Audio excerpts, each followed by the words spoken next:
दोस्तों आज इस वीडियो में हम बात करेंगे कि एक अधिवक्ता एक वकील के क्या अधिकार हैं, उसके क्या राइट्स हैं और उसके न्यायालय और अपने क्लाइंट के यानी अपने मुवक्किल के प्रति क्या कर्तव्य हैं, जिनका निर्वहन उसे पूरी ईमानदारी और लगन के साथ करना चाहिए। साथ ही इस वीडियो में बात करेंगे कि किसी अधिवक्ता को क्या पुलिस कोर्ट आते जाते न्यायालय के समय में गिरफ्तार कर सकती है, क्या एक अधिवक्ता को गिरफ्तारी से छूट प्राप्त है, अगर है तो कितनी छूट प्राप्त है। नमस्कार दोस्तों, मेरा नाम है विजेंद्र सिंह एडवोकेट और मेरे YouTube चैनल में आपका बहुत बहुत हार्दिक स्वागत है। दोस्तों अगर आप मेरे चैनल पर नए हैं तो मेरे चैनल को सब्सक्राइब कर दें और वीडियो को लाइक और शेयर जरूर करें। आपके एक सब्सक्राइब और एक लाइक से हमें लगातार मोटिवेशन मिलता रहता है और हम कानून से जुड़ी नई नई वीडियो आपके लिए लाते रहते हैं। अधिवक्ता यानी वकील कानून के क्षेत्र में एक विशेषज्ञ होता है। अधिवक्ताओं को नियंत्रित करने वाला कानून अधिवक्ता अधिनियम 1961 कहलाता है, जिसे भारत के तत्कालीन कानून मंत्री अशोक कुमार सेन ने पेश किया था। अधिवक्ता अधिनियम 1961 संसद द्वारा पारित एक कानून है। इसे बार काउंसिल ऑफ इंडिया द्वारा नियंत्रित और कार्यान्वित किया जाता है। Bar council of India Bharat में कानून की संपूर्ण प्रणाली और स्थिरता का प्रबंध करने वाला मुख्य प्रशासनिक निकाय है। भारत में प्रत्येक राज्य की अपनी बार काउंसिल होती है, जिसकी भूमिका किसी विशेष राज्य या क्षेत्र में वकालत करने के इच्छुक अधिवक्ता को पंजीकृत करना है। राज्य बार काउंसिल के साथ किसी अधिवक्ता का पंजीकरण उस विशेष राज्य या क्षेत्र में वकालत करने तक सीमित नहीं करता और ऐसे अधिवक्ता को भारत में किसी भी न्यायालय में पेश होने की अनुमति देता है।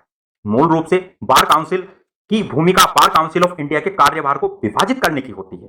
राज्य बार काउंसिल स्थानीय मुद्दों को सहजता और आसान तरीके से निपटाती है। दोस्तों भारत में अधिवक्ता बनने के लिए दो तरह की आवश्यकताओं की जरूरत पड़ती है। सबसे पहली आवश्यकता, आवेदक को भारत में पंजीकृत किसी भी संस्थान से विधि स्नातक होना चाहिए। दूसरी आवश्यकता, आवेदक को उस राज्य की बार काउंसिल में पंजीकरण होना चाहिए। अधिवक्ता के अधिकार, राइट टू प्रैक्टिस का अधिकार, कानूनी पेशे के संबंध में अधिवक्ता को अभ्यास करने का अधिकार दिया गया है।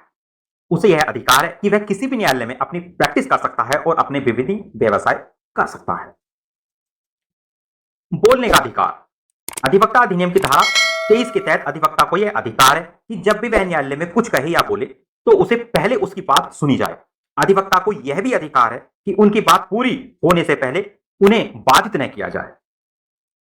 गिरफ्तारी से छूट, दोस्तों सीपीसी की धारा 135 सभी अधिवक्ताओं को यह गारंटी देती है कि उन्हें न्यायालय की अवमानना और आपराधिक मामलों को छोड़कर सिविल मामलों में किसी न्यायाधिकरण या न्यायालय में जाते समय, किसी मामलों में उपस्थित होते समय या वहां से लौटते समय गिरफ्तार नहीं किया जाएगा। किसी भी न्यायालय में प्रवेश करने का अधिकार, अधिनियम की धारा 30 के तहत सभी अधिवक्ता भारत में किसी भी न्यायालय न्यायाधिकरण में वकालत करने के लिए हकदार हैं। इसलिए भले ही वे उस विशेष न्यायाधिकरण या न्यायालय में पंजीकृत हों या ना हो, उन्हें उसमें प्रवेश करने का अधिकार है। एक अधिवक्ता न्यायालय में प्रवेश कर सकता है और कार्यवाही को देखने के लिए उस न्यायालय में प्रवेश कर सकता है और वह उस न्यायालय में बैठ सकता है, चाहे उसका कोई मामला उस न्यायालय में लगा हो अथवा नहीं। जेल में अभियुक्त से मिलने का अधिकार, वकील अपने मुवक्किल से मिलने के लिए जितनी बार चाहे जेल जा सकता है और इस पर कोई रोक नहीं है। मुवक्किल से मिलने की संख्या पर कोई प्रतिबंध नहीं है। व्यावसायिक संचार, भारतीय साक्ष्य अधिनियम की धारा 126 के तहत वकील और उसके मुवक्किल के बीच संवाद पेशेवर संवाद के अंतर्गत आता है। ऐसे संवाद को उजागर करने के लिए मजबूर नहीं किया जा सकता। किसी वकील और उसके क्लाइंट के बीच क्या बातचीत हुई, आपस में उन दोनों ने क्या कहा, इस बात को उजागर करने के लिए अधिवक्ता को बाध्य नहीं किया जाएगा। फीस लेने का अधिकार, bar council of India rules के अध्याय 2 के नियम 11 के तहत एक वकील को फीस लेने का अधिकार है। इस अधिकार का प्रयोग बार में उसकी स्थिति के अनुसार किया जाता है। वकालतनामे के संबंध में अधिकार, जब वकालतनामा वकील के नाम पर हस्ताक्षरित हो जाता है तो वह उस विशेष मामले में अपने मुवक्किल का विशेष रूप से प्रतिनिधित्व करने का अधिकारी हो जाता है। एक वकील को उस अभियुक्त के लिए उपस्थित या कोई भी प्रपत्र दाखिल करने का अधिकार है जिसका वह वकील है, तथा वह किसी भी मामले के दौरान लोक अभियोजक की भी सहायता ले सकता है। दोस्तों एक वकील के कर्तव्य, एक अधिवक्ता को अपने मुवक्किल से ब्रीफ स्वीकार करने के लिए बाध्य किया जा सकता है और उसे उसी बार में प्रैक्टिस करने वाले अपने अधिवक्ता साथियों द्वारा मांगी गई फीस के बराबर और मामले की प्रकृति के अनुसार फीस वसूलनी चाहिए।